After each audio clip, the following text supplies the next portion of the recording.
What's happening with the campaigns to replace our usual voting methods with star voting? I'm Alan Zundell of Social Advance. One of Social Advance's 4 goals is responsive democracy. By that we mean moving elections from a two-party system dependent on big donors to an open political system responsive to voters. Switching from the choose only one voting method generally used in the United States to a more expressive voting system is one way to do that, and star voting gets top scores from us as a expressive voting method. What you see on your screen right now is an example of a ballot for star voting, in which you can score candidates on a scale from 0, meaning no support for that candidate, to 5, meaning you would give that candidate your highest level of support for that particular office. We see on this one that the voter has given Bianca the highest score of 5 because that candidate, Bianca, is the one the voter would most prefer to win the election. And then Abel, the candidate at the top, the voter has given a 4, meaning they like Abel almost as much as Bianca. And you can see a little lower down, just below Bianca, they've given Chris a 0, meaning they don't want Chris to win the election at all. And they've given the scores to other candidates as well. You don't have to give a different score to different candidates. You can see on this example of a ballot, that voter likes Andrew and Desi equally, no preference between them, and likes both of them pretty highly, just not quite as much as Bianca. You'll also notice that Chris and Frank didn't get any scores at all, which means the voter really didn't have an opinion of them, so those candidates automatically get a 0. That's the beauty of a star voting ballot. You can give scores to as many or as few candidates you want, including giving just one candidate your high score, a 5, and nobody else a score at all because you like one candidate and the rest you don't have any interest in. So you can vote just as you do now, picking one and letting the rest go. Or if you have more nuanced opinions, you can express that on your ballot. When it comes to determining the winner, it's a simple 2-step process. First of all, they count up the scores for each candidate across all of the voters' ballots. They take the 2 candidates that got the highest overall scores, and those 2 candidates are in an automatic runoff where all the ballots are looked at to see which candidate got a higher score by more voters, each ballot counting for just 1 vote, depending on which of those 2 runoff candidates you preferred over the other. For more information on star voting, you can go to the website for the Equal Vote Coalition, www.equal.vote, or you can go to the website for star voting, www.starvoting.us. Or you can talk to our guest today, who is Sara Wolk, the Executive Director of the Equal Vote Coalition. And you've had a really busy year campaigning for star voting, haven't you? Absolutely. It's been an obstacle course. It's been one thing after another, and we've just kept on going through it all. But it looks like it's going to be a longer fight. So I wanted to ask you about a few things in particular, starting with the Independent Party of Oregon, which held its primary for statewide office nominations back in May, and the Equal Vote Coalition helped them put that on because they've reverted back to being a minor party. They lost a certain percentage of the voter registration, so they were conducting their own primary. They decided to use star voting. How well did that work out, do you think? Exactly. It was a huge success. It was the first time that star voting had been used statewide for an official governmental election. And star voting was used for their statewide offices. So the state treasurer and secretary of state races were the 2. There was also a non-binding presidential preference poll. So we got really interesting data on the nuanced preferences of swing voters in Oregon. So the voting in it was restricted just to people who are registered with the Independent Party or who are not registered with any political party at all, right? Exactly. So that's a huge swath of Oregonians that are eligible. as a minor party election, it wasn't publicized or listed on the Secretary of State website. So we did have some challenges in terms of just making sure that voters were aware that non-affiliated voters and independent voters still can vote. There was definitely misinformation even on the Secretary of State website that these voters couldn't vote. And so we were really kind of caught in the middle there, trying to just let people know you don't have to be disenfranchised just because you're not part of the two-party system. I thought one of the biggest challenges you had nothing to do with star voting itself. It had to do with setting up a system where you could actually make sure that the people participating were registered voters and were either non-affiliated or registered with the Independent Party of Oregon. That seemed like the toughest challenge. Right. When we had first talked with the Independent Party of Oregon, we had talked about doing the election, of course, using star voting. That's the part that was really our main, the part that we had control over. But they also wanted to do a kind of a vote-in, vote-by-mail contingent, which I think would have made it a bit more familiar for people who are used to the normal Oregon vote-by-mail system. But because of budget concerns and because of COVID-19, doing in-person counting of touching things or assembling volunteers to tabulate those ballots, they determined kind of last minute to do entirely online voting. So we ended up partnering with some incredible experts in the field to build a custom platform that actually matched each voter to their voter registration on file. So we were able to confirm automatically that they are registered, that they are eligible, and who they are. People then got their secure ballot link. They were able to vote online using star voting. And then our credentialing team actually was able to go back through, look at each voter's credential and verify that they are valid. So it ended up being highly secure, really as good as it could possibly be with an e-voting election. Well, that's impressive, especially in the middle of a pandemic, getting something set up and getting everybody coordinated to follow through on that. Yeah. What I'd like to do is, sorry, go ahead. We were extremely impressed with our team, our tech team. So shout out to them. They were really heroes there. You want to give any names? Jason Cotta really came through. He's an incredible project leader and coordinator, developer, and Steve Munter, who has been the head of our Star.vote tech team for a long time. And kudos to them. So the Equal Vote Coalition was set up not only to do research on various forms of voting, especially star voting, and to promote it and educate people, but to assist when people want to try out star voting in one way or another, right? Absolutely. Yeah. I mean, the best way that people can become familiar with star voting, educated about star voting, is to try it themselves. I think a lot of the pushback we get is just because it's a new idea, it's unfamiliar. But once people try it, they realize, oh, wow, actually I already have filled out a 5-star rating style ballot or done a 5-star rating a million times before. It's a familiar platform. It's very common sense. So one of the things that was a real victory for the Independent Party primary is that in all of our customer support and tech support we offered, we didn't get a single question about star voting. So all the questions were about, like, how do I upload a photo, or how do they actually cast the vote, but they understood it once the ballot was in front of them. Right. What I want to do now is put up on the screen the results of that Independent Party primary.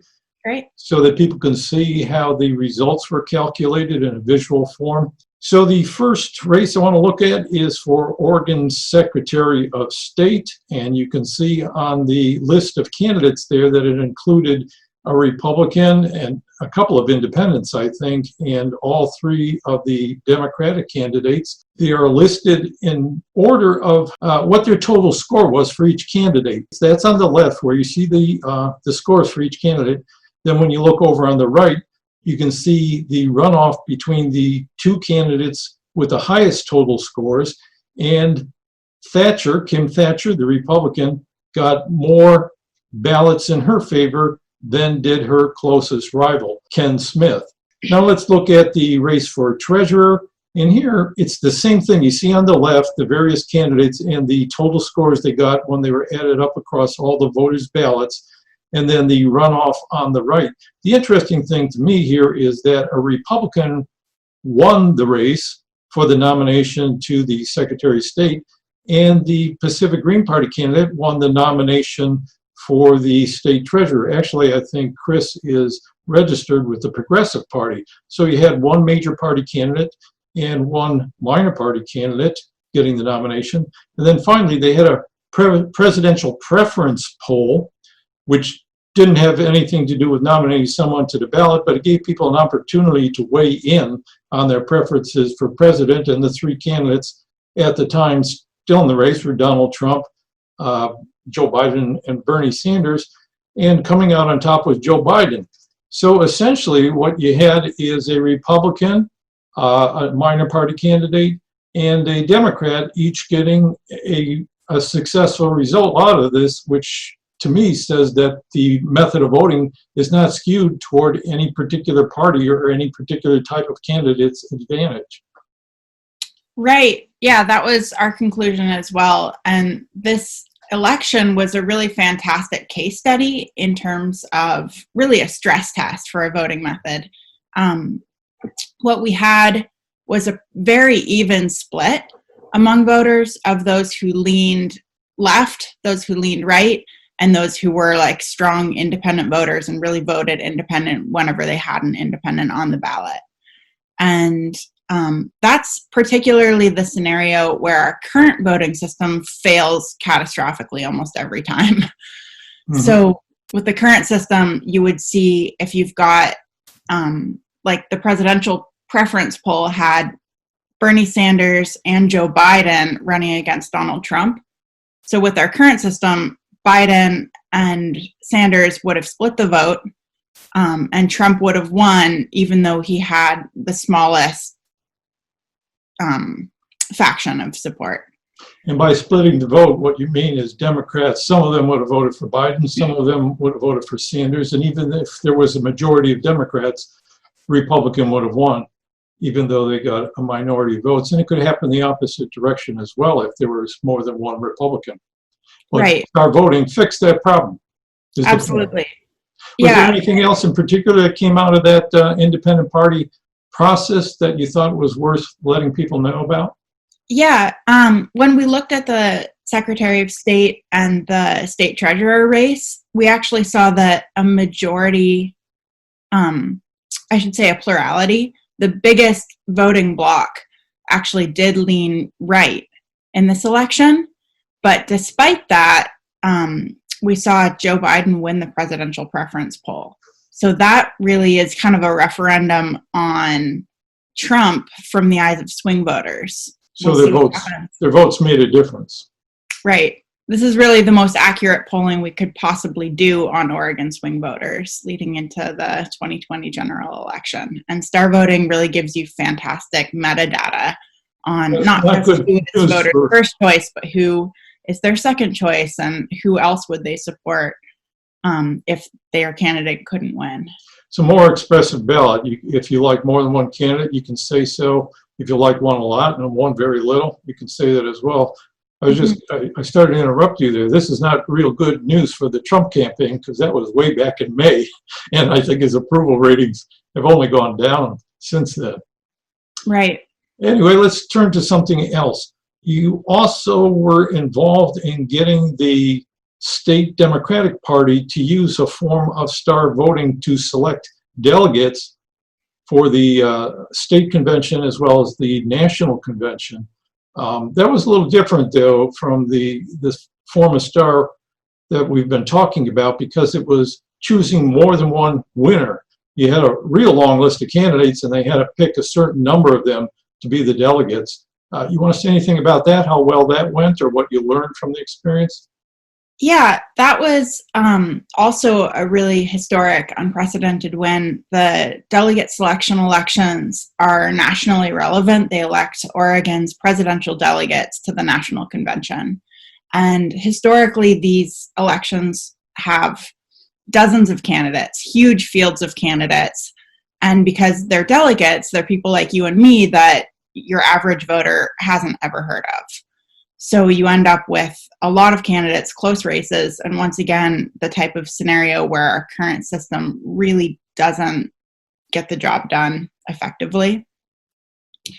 Historically, they've done a multi-round in-person process where I think in 2016 they had 100 people locked in a gym for 4 hours and it was over 100 degrees.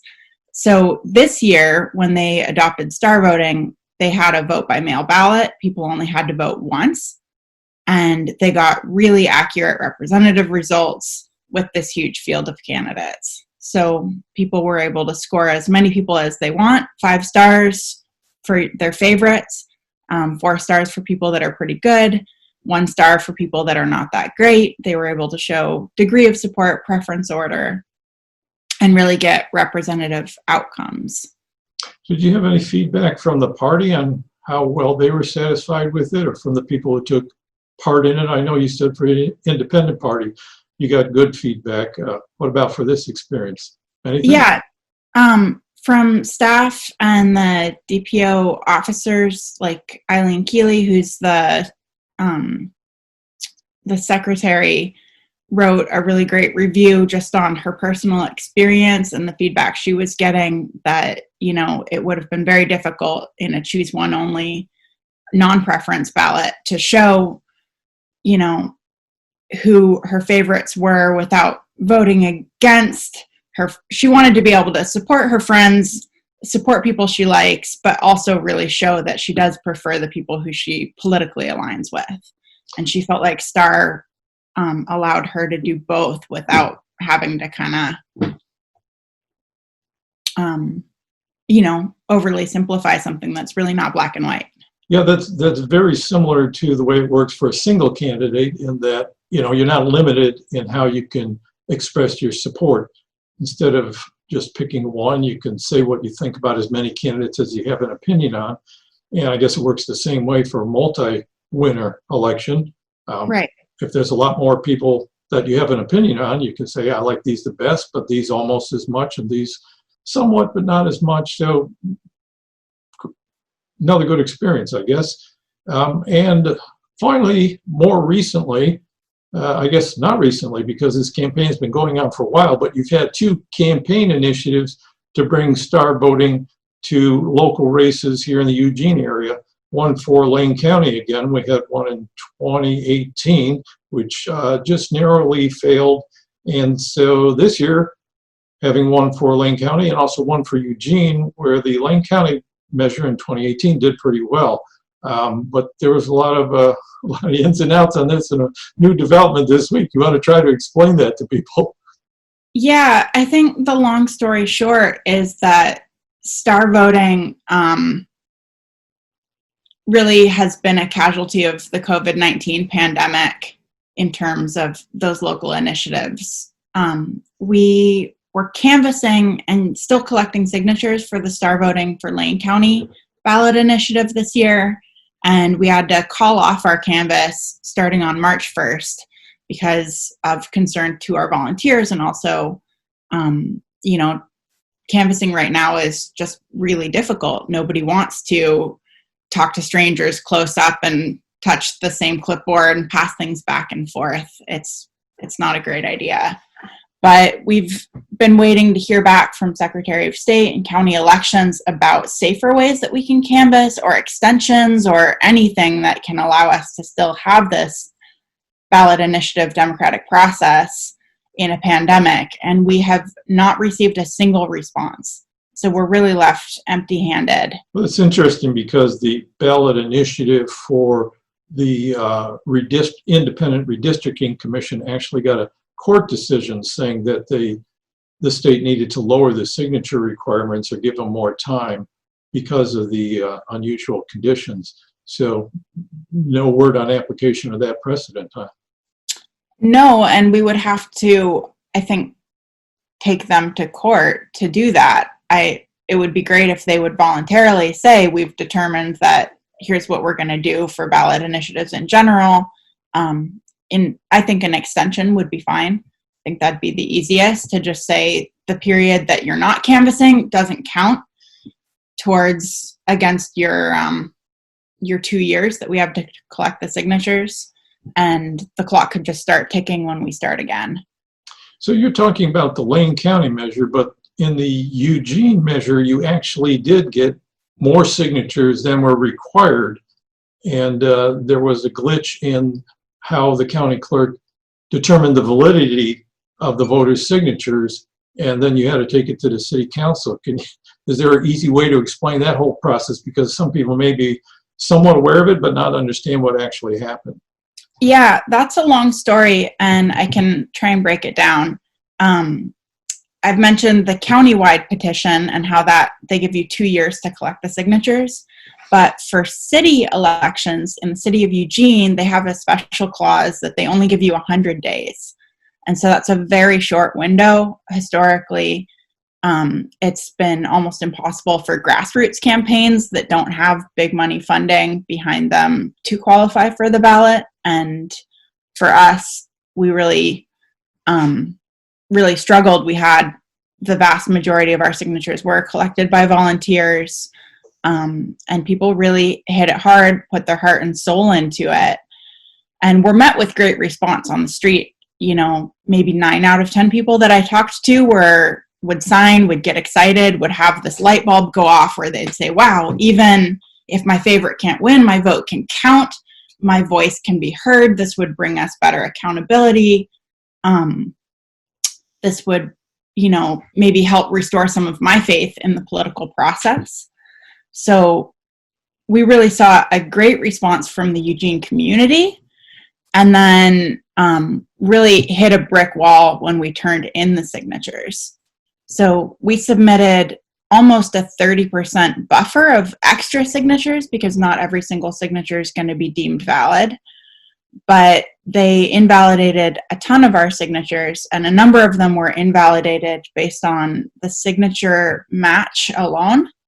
So if your signature doesn't match what's on file, maybe you did. Maybe your signatures evolved over time. Maybe you were holding your groceries. Maybe you wrote Sam Evans instead of Samuel. Those are things where they can throw out your signature.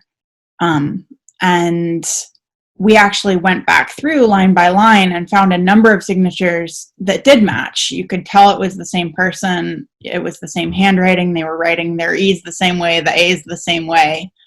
And so we flagged those and we said, hey, we actually think these should count. And we were so close. If 23 signers who were rejected had not been rejected, we would have qualified. So out of 10,406 people who signed, it came down to 23 individuals. So really right on the line. But the county clerk had no process in place for changing based on that evidence you provided? And that was the quote. There is no process for an appeal. The petition is void. Sorry that you've submitted this evidence, but we just won't even look at the evidence. So they got it wrong. It wasn't that the campaign failed. It was that they got the validation process wrong. You showed them that. They weren't able to do anything about it, they said. So you took it to the city council, and so what's their role in this? Yeah, and I do want to clarify, when they say there's no process for appeal, that's actually not the way bureaucracy works. They have everything written out in their rules and processes. And if there isn't a detailed thing on something, that means that it's up to interpretation. It doesn't mean that they can't do it. In order for them to not be allowed to do an appeal, that would be like if there was a rule saying you're not allowed to do any appeal. But they're absolutely legally allowed to correct their own errors. There's a precedent of that having happened before in Multnomah County with a similar situation. So that was a huge disappointment for us. And since this was a city petition, we then took it to the city and said, hey, county elections, they do your ballot initiative process for you, but really you're the ones responsible for upholding your citywide election process. And the Mayor Lucy Venice recommended that we bring it to City Council because City Council has the power to actually just put something on the ballot themselves. So they could basically supersede that decision. And you did that, and they had it on their agenda, and they delayed it, and they had it on their agenda, and they delayed it. This part I remember. And then finally, just last week, they took a lot of more public testimony, and then there was a vote, very close vote. Yeah, and I'd love to thank Councillor Greg Evans. We met with him last year, told him about the situation, showed him the data on star voting itself and why this is an incredible reform. And he said, wow, this is clearly more equitable elections. That's what we need. We need to empower the voters. And so he agreed to take it to City Council and call a work session on it and study the issue and bring it forward. But, and we did get, I think, 5 different city councilors to sign on to go through that process. But then COVID-19 hit, and then all this protesting, Black Lives Matter, other issues, the budget, and they've been pretty embattled. So I think what happened, if I'm to be generous, is that council got very overwhelmed. They are spending a huge amount of extra money on the police right now. I know people are calling to defund the police, but they passed a budget increase, and then they're spending extra money on protesting as well. And they started to get worried about the cost for star voting implementation. They were quoted, they didn't get their cost analysis done in time, so they delayed again. We submitted a detailed, itemized cost analysis with citations. As far as I know, they didn't look at it or respond to us. And they cited a kind of obscene number that's not broken down in the meeting. Nobody questioned it, and then the vote lost. So what now? Luckily, we did have a plan B. We have a plan A, B, C, and D for every single thing because democracy reform is not easy.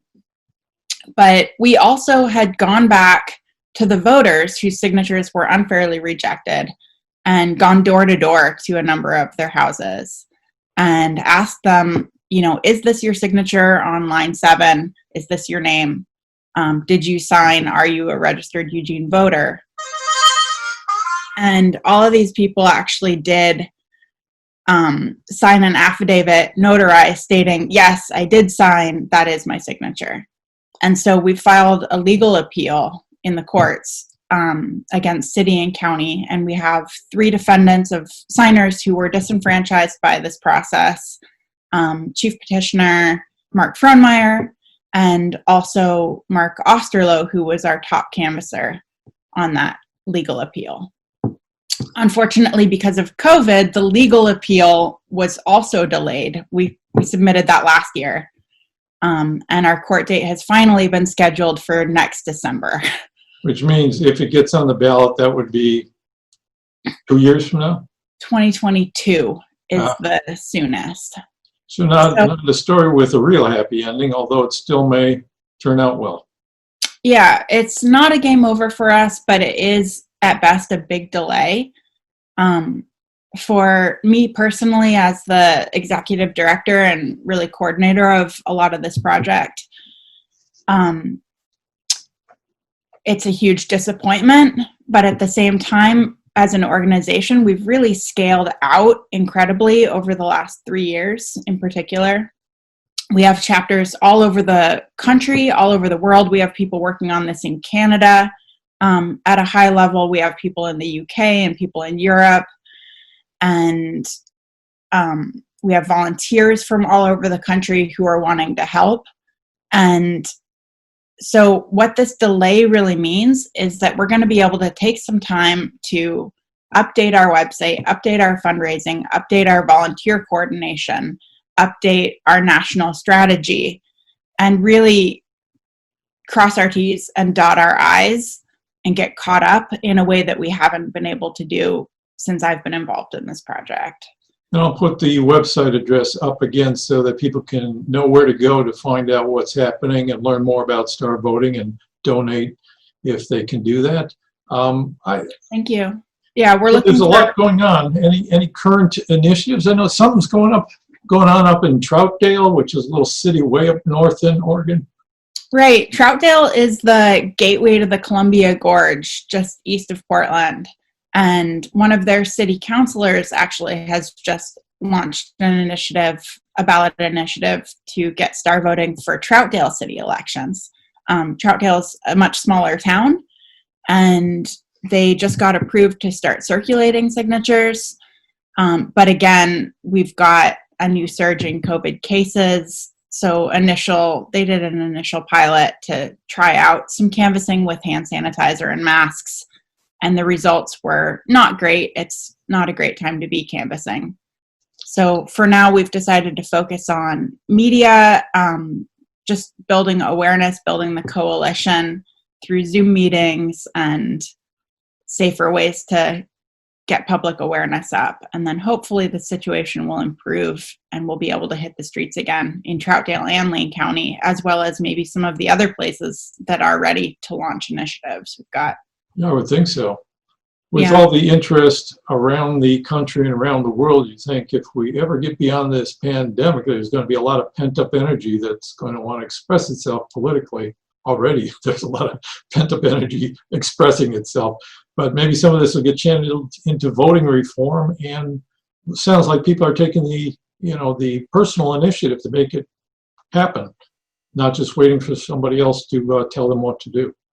Yeah, absolutely. And it really all ties in. We're seeing unprecedented energy in the streets in terms of demonstrations and marches, and a real call for more equitable everything and more equitable elections like Star Voting are really a keystone reform to allow us to be able to get all these other policy reforms passed that people hold really key. So we're seeing an influx of people who are focused on environmental justice or economic justice or racial justice, all kind of coming together and saying democracy reform may not be the thing that initially inspired me to become active in politics, but with the leadership that we see in power, it's hard to imagine seeing substantial change without a systemic change that really gets to the root of some of these problems. If you really want your vote to count, we need a better way of voting.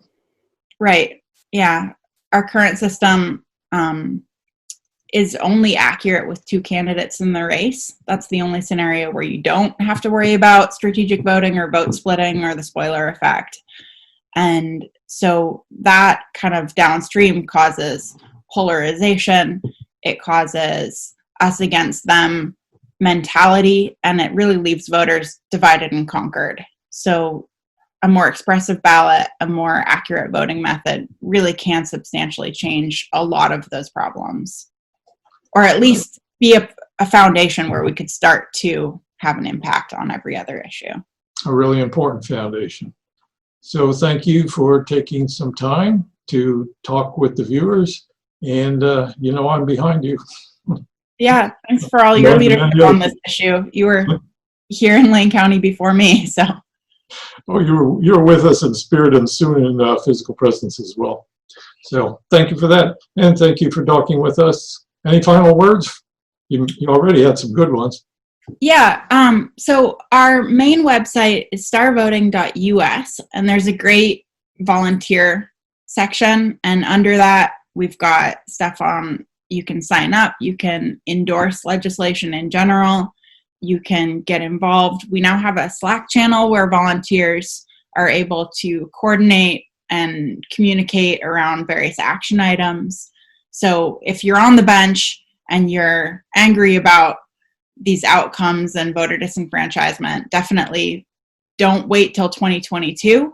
The time to get involved is right now so that we can lay that foundation and run a killer campaign or a number of killer campaigns in 2022. And equal.vote is the website for the Equal Vote Coalition, which is the nonprofit behind Star Voting. So Equal Vote is dedicated to community engagement, top-notch research, and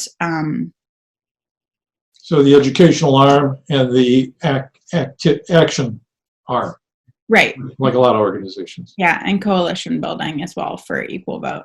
So yeah, if you want to get involved on the theory side, the election science side, that's Equal Vote, and on star voting advocacy and activism, that's starvoting.us. Okay, thanks a lot again, and enjoy the rest of your day. Yeah, thank you, Looks like Alan. a lovely cabin where you are. Yeah. Well, I'm out here in the woods too. All right, bye. Beautiful. Bye.